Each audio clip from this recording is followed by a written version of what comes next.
messieurs, bonsoir et bienvenue aux 20h de la télévision du Burkina. Nouvelle attaque dans le nord du pays. Cette fois, 2 personnes ont payé de leur vie, un enseignant et un habitant de la localité.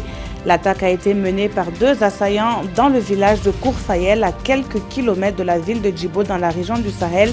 Des précisions avec le ministre en charge de la communication en début de journal. Une attaque qui intervient au moment où un parterre d'experts se penche à Ouagadougou sur la promotion du dialogue interreligieux et interculturel. Le symposium international de Ouagadougou s'est ouvert ce matin. Les enjeux dans quelques instants.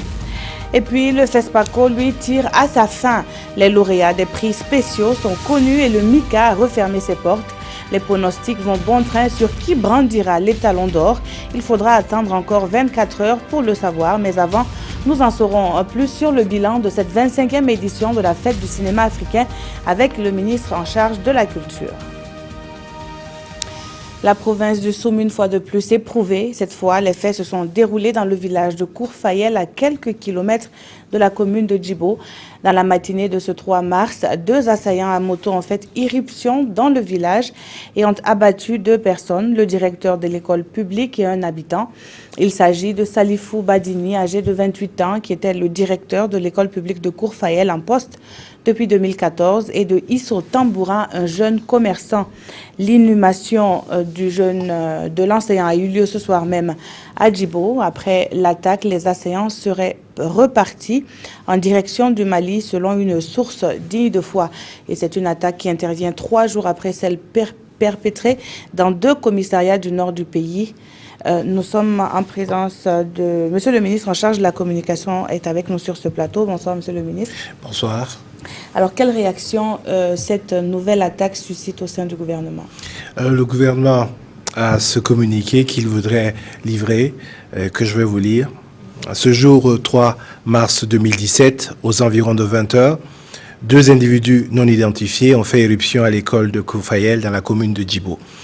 Ils ont ouvert le feu et se sont enfuis, tuant 2 personnes, dont le directeur de l'école. Le gouvernement présente ses sincères condoléances aux familles éplorées. Les constatations ont été faites et les recherches ont immédiatement été lancées par les forces de défense et de sécurité. Le gouvernement condamne cet acte de barbarie dont l'objectif est de saper le moral de nos vaillantes populations. Il réitère son engagement à lutter contre l'insécurité sous toutes ses formes. En ce sens, il invite chaque Burkinabé à coopérer avec les forces de défense et de sécurité. Une petite précision de l'heure, c'est bien 10 heures au lieu de 20 heures. 10 heures, merci. 10 heures ce matin. Alors, Monsieur le ministre, une attaque de plus. Quel est le message aujourd'hui que vous portez aux populations qui sont éprouvées, donc les populations de la province touchée, mais également à l'ensemble de la population burkinabé? Je vous ai dit que c'est, comme on l'a dit, c'est des sentiments de condoléances à l'endroit des victimes, mais c'est surtout le sentiment que nous avons ensemble à réussir quelque chose de très fort. Les forces de défense et de sécurité ont entrepris un certain nombre d'actions et je pense que les éléments de visibilité seront perceptibles pour les populations dans les jours et les semaines à venir. C'est un nouvel type de combat auquel nous sommes confrontés. C'est une guerre asymétrique et je pense que là-dessus, nous devons accepter de travailler en synergie avec les forces de défense et de sécurité et surtout faire confiance à nos forces de défense. C'est vrai qu'il y a la succession de ces actes-là, mais il faut savoir que pour un acte qui se pose, il y en a certainement beaucoup d'autres qui ont pu être déjoués par les services de sécurité, par les services de renseignement, par les différentes patrouilles qui quadrillent ces zones-là. Il y a aujourd'hui des actions beaucoup plus fortes qui vont être menées et c'est une question donc de monter en puissance de nos armées, de notre force de défense. Et je pense que là-dessus, nous devons réaffirmer notre soutien aux militaires dans cette zone-là, réaffirmer notre soutien aux populations qui servent dans ces régions-là. Très prochainement, donc, les ministres en charge de la question, à savoir les 4 principaux ministres concernés, le MENA, la sécurité, l'administration territoriale, la décentralisation ainsi que la défense se rendront sur les sites dans tous les lieux qui ont connu ces derniers jours ces attaques-là pour rappeler aux populations que la sécurité du territoire est un enjeu, est une obligation à maintenir par le gouvernement et que cet engagement, le gouvernement tient à le respecter, vaille que vaille, coûte que coûte. Merci, Monsieur le ministre. Nous poursuivons ce journal avec ce lancement intervenu ce matin. Le chef de l'État qui a procédé au lancement donc des travaux de réhabilitation du lac Bam, une étendue d'eau naturelle qui est la plus grande du pays.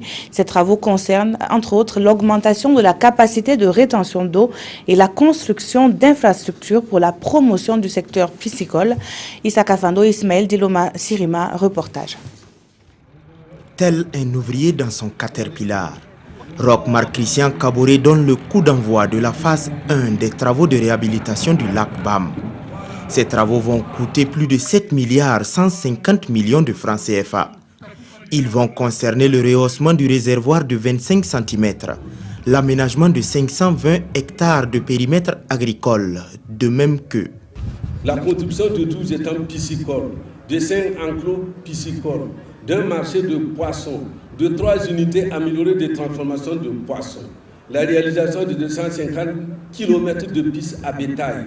Et selon le ministre de l'Eau et de l'Assainissement, ces réalisations feront de la province du BAM un pôle économique.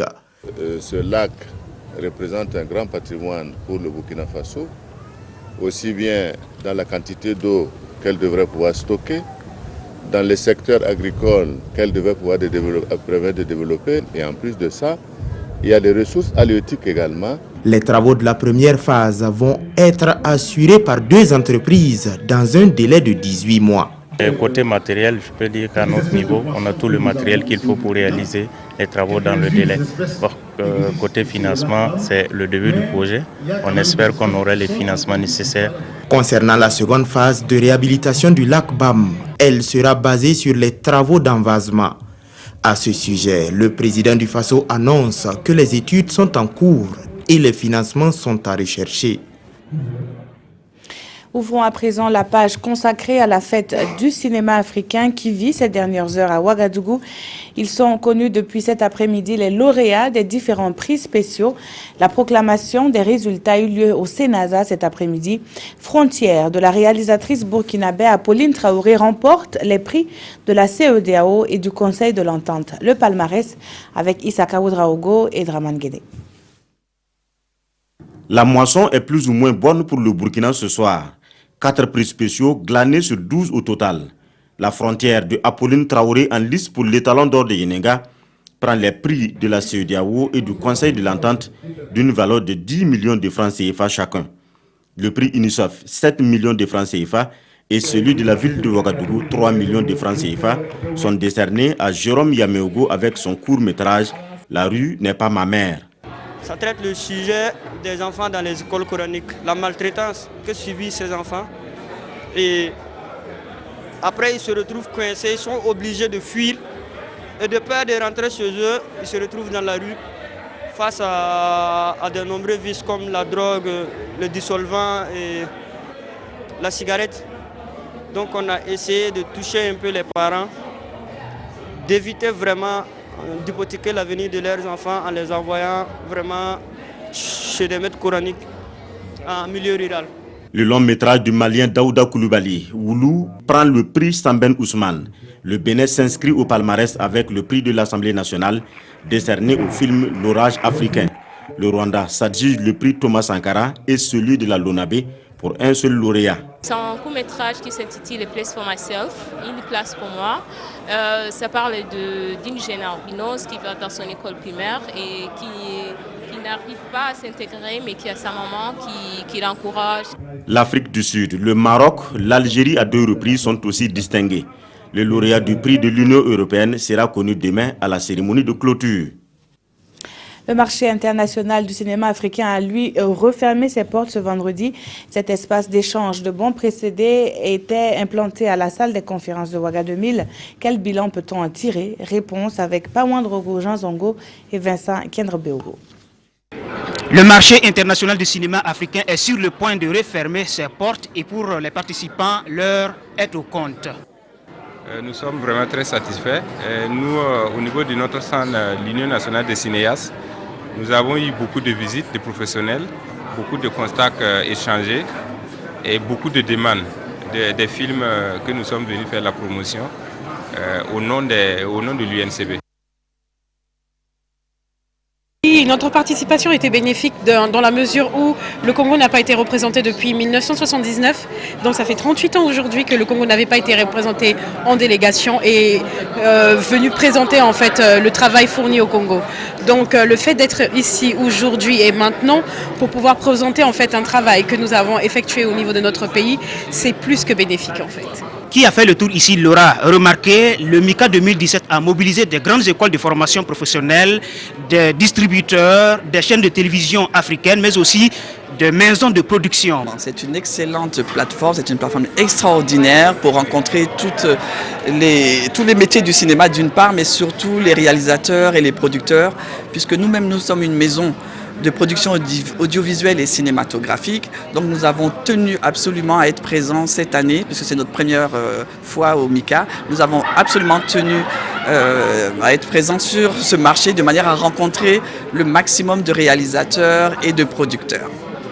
L'organisation cette année, quand même, il y a assez de progrès, puisque dès qu'on arrive, on gagne, on a l'objectif est là, c'est-à-dire on arrive facilement à gagner le contact qu'il faut et on a des films qui sont en compétition aussi, qui sont exposés, on a des stands qui sont là, qui facilitent les contacts et autres. C'est vrai que nous avons eu quelques soucis. Une œuvre humaine n'étant jamais parfaite, donc nous avons essayé de trouver des solutions à ces problèmes. Je parle par exemple de l'ONEA, problème d'eau sur le site. Ensuite, il y a l'électricité aussi. Nous avons un souci aussi avec certains câbles qui étaient défaillants. Donc, nous avons essayé de trouver des solutions. À part ces deux aspects, je crois que les exposants, quand même, ils reçoivent leurs clients, ils discutent, ils échangent. C'est le but même du marché. C'est ainsi fini pour le MICA 2017 sur une note de satisfaction globale et les participants ont pris rendez-vous pour 2019. Monsieur le ministre de la Culture, des Arts et du Tourisme, bonsoir. Bonsoir. Alors, c'est un satisfecit qui est partagé par les exposants à ce marché. Est-ce que vous faites ce même bilan-là? J'aimerais tout d'abord saluer la mémoire des victimes de l'attaque de cette matinée et exprimer toute ma compassion aux familles des victimes. Pour le MICA, il faut dire que cette édition du FESPACO a essayé d'innover. Déjà, le MICA qui existe depuis 1983 a permis d'enregistrer 100 films au catalogue avec la participation d'une dizaine de pays africains. Nous avons noté au niveau toujours du MICA près de 54 stands. Et c'est tout cela qui a concouru à créer un marché du business cinématographique. Aujourd'hui, ce qu'on peut relever comme particularité, c'est qu'il y a une nécessité, à l'heure de la mondialisation et de la numérisation, il y a une véritable nécessité pour les professionnels du cinéma d'innover davantage, de créer des œuvres de qualité pour ne pas disparaître. Et c'est la principale leçon que nous retenons avec tout ce qu'il y a comme satisfaction. Et au niveau justement des rencontres entre professionnels, puisqu'il y en a eu sur les différents sites, quel est le bilan que vous faites? Il y a eu une trentaine de rencontres professionnelles et surtout, on peut relever le colloque qui a réfléchi sur la formation et les métiers du cinéma et de l'audiovisuel. Et à l'issue de ces rencontres, nous notons qu'il y a eu un plan d'action qui a été élaboré et sa mise en œuvre, bien entendu, est proposée pour essayer d'accroître l'offre de formation des professionnels et des techniciens du cinéma. Sans formation, quelle que soit notre volonté, on ne réussira pas à produire des films de qualité et des films qui vont compétir avec les autres. Et comme vous savez que la numérisation est assez poussée, il y a une production forte qui arrive, ce qui veut dire qu'il faut forcément innover, il faut aller de l'avant et comme ce sont des girafes avec qui il faut manger, naturellement, il faut se préparer à avoir de longs coups. Alors, le FESPACO, c'est aussi et surtout les projections de films. Est-ce que toute la programmation a été respectée? Oui, on note véritablement une satisfaction à ce niveau. Il y a eu près de 450 films qui ont été projetés. Nous avons enregistré près de 100 000 spectateurs, dont 3 000 enfants, puisqu'il y a eu une collaboration avec un certain nombre d'établissements scolaires. Nous avons obtenu ces projections dans des salles rénovées, 8 salles au total, avec un matériel technique de haut de gamme. Et je pense qu'aujourd'hui, c'est l'une des meilleures satisfactions de cette 25e édition du FESPACO. Alors demain, samedi, c'est la clôture de ce 25e FESPACO et 2 chefs d'État seront présents. Quelle sera la particularité de cette cérémonie de clôture? La particularité, c'est qu'on annonce une très belle cérémonie de clôture avec une prestation chorégraphique de Seydou Boro, qui est une référence en la matière sur le plan africain et mondial. Et nous avons bien entendu la proclamation des résultats, dont celui tant entendu de l'étalon de Yenega. Nous avons la prestation des artistes nationaux et internationaux. Et c'est tout cela qui va véritablement faire la beauté de ce festival à travers la clôture. Merci à vous, Monsieur le ministre, d'avoir été sur ce plateau. Et puis, ce communiqué relatif justement à la commémoration, à la cérémonie officielle de clôture de la 25e édition du FESPACO, placée sous le très haut patronage de leurs excellences, messieurs les présidents du FASO et le président de la République de Côte d'Ivoire. La direction générale du protocole d'État convie les personnalités invitées au Palais des Sports de Ouagadougou le samedi 4 mars à partir de 14h. L'heure limite d'arrivée est fixée à 15h30. Et puis le chef de l'État s'est rendu dans une salle de cinéma pour marquer son soutien au FESPACO. Avec son épouse, il a pu suivre le long métrage du réalisateur burkinabé Adama Rwamba en compétition pour l'étalon de Yenenga. La forêt du Niolo a aussi été vue par nos reporters Panwa Dorongo, Jean Zongo et Draman Guéné, dont voici le récit. 20 ans après le passage d'un président du FASO au Ciné Nerwaya, voici Roch Marc Christian Kaboré dans la première salle privée de projection du Burkina.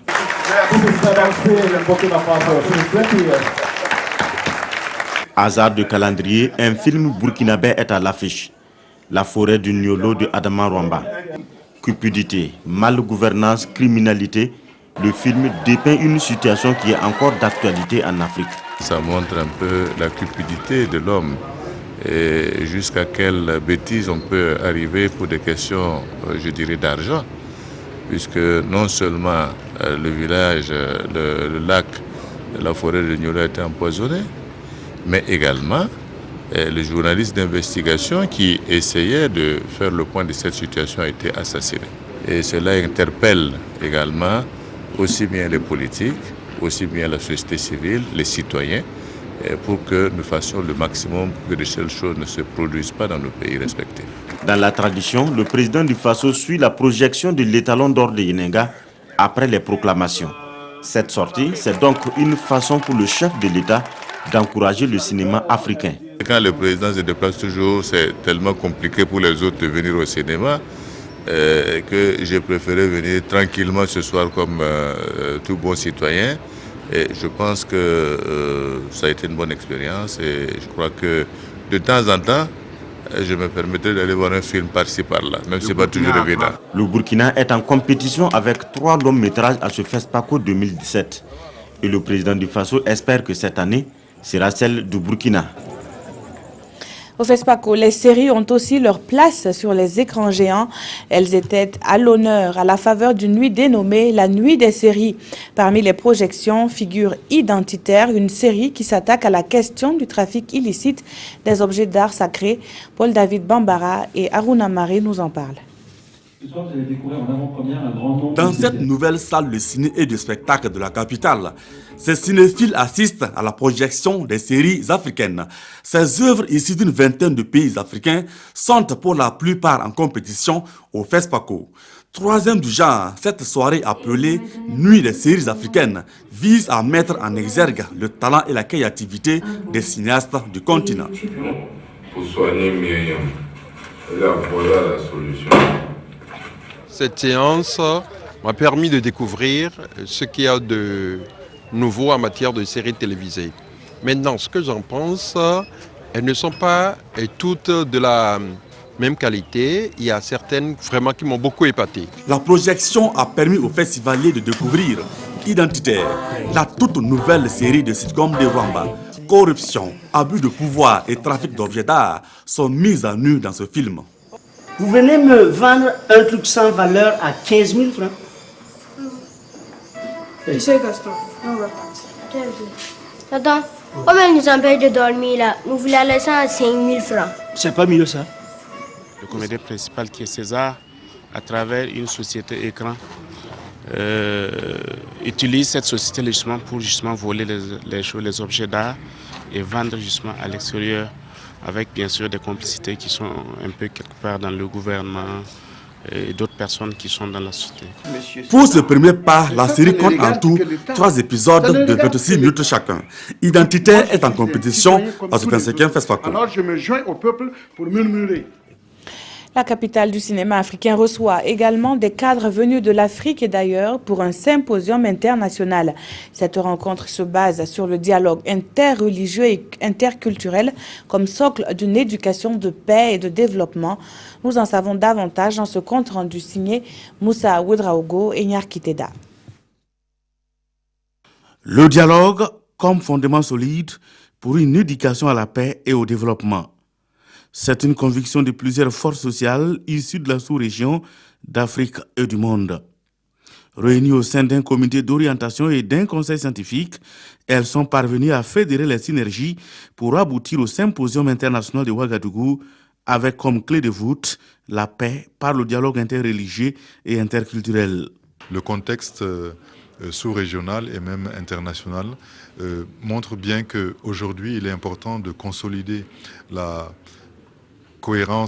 cohésion nationale, la cohésion sociale, par ce type de mécanisme qui existe depuis fort longtemps dans nos sociétés.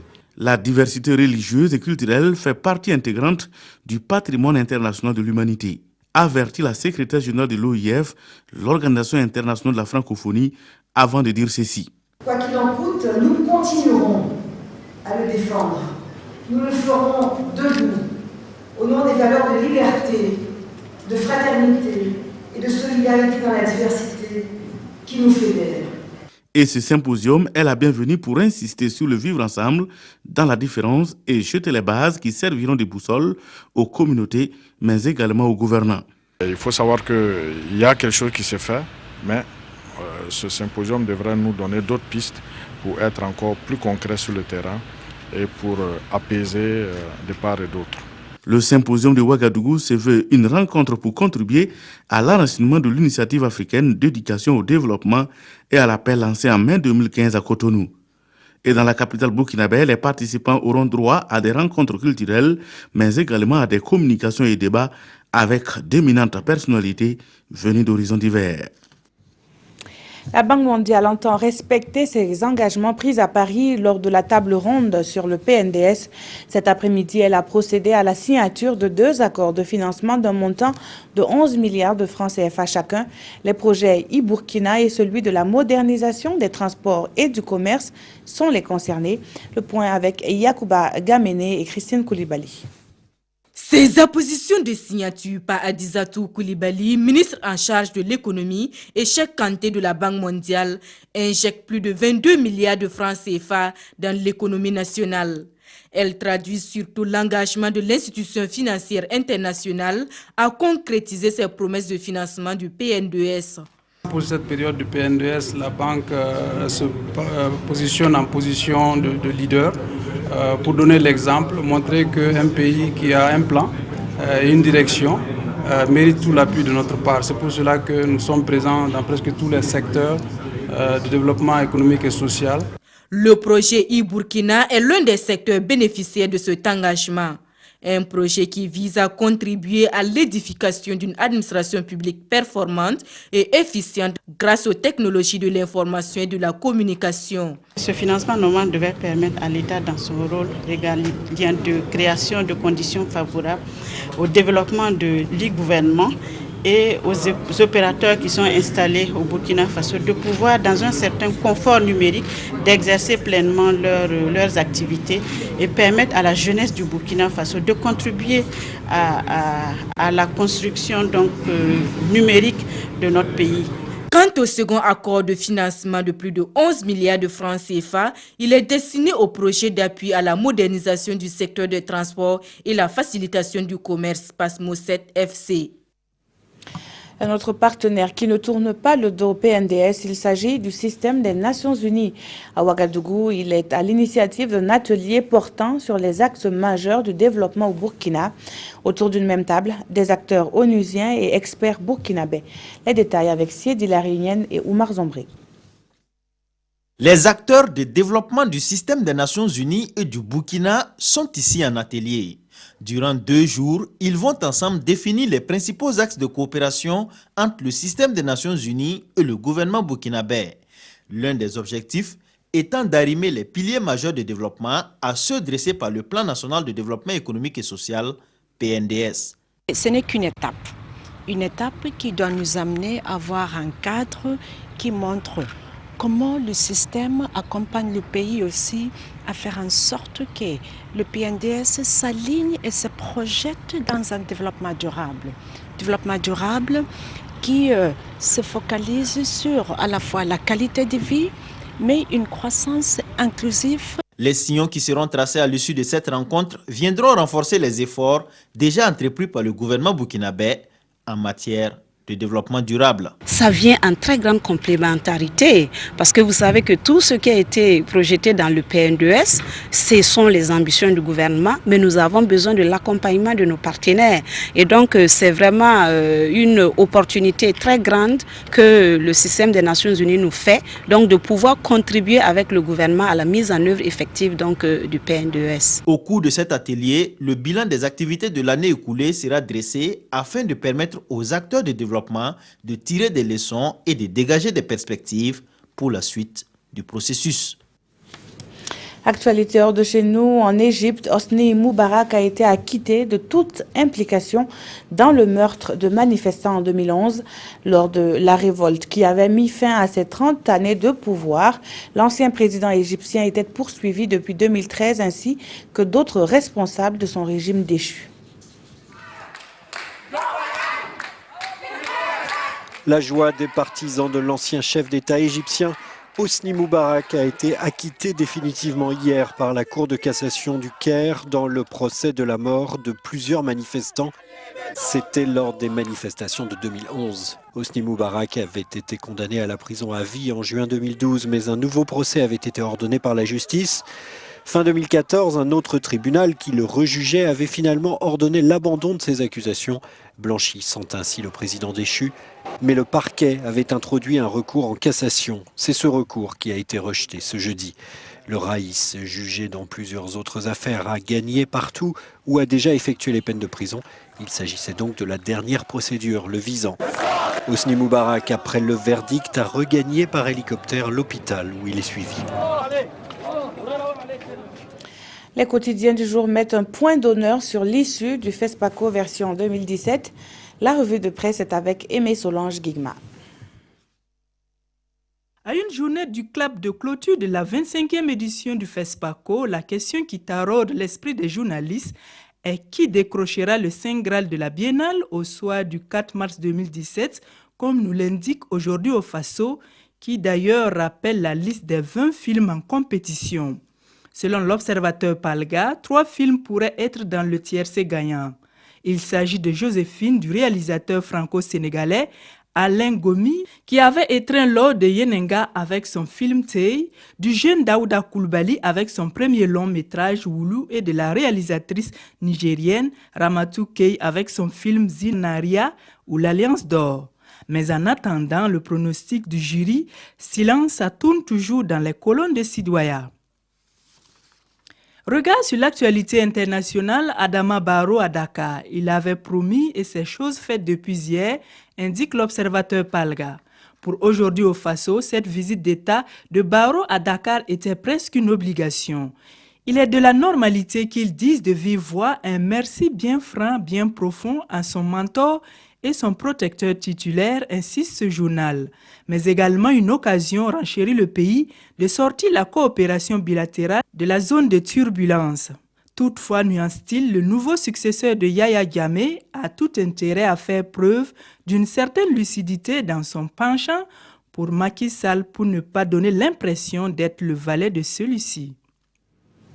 Merci d'avoir suivi ce journal qui s'achève. Très bonne suite de programmes sur la télévision du Burkina.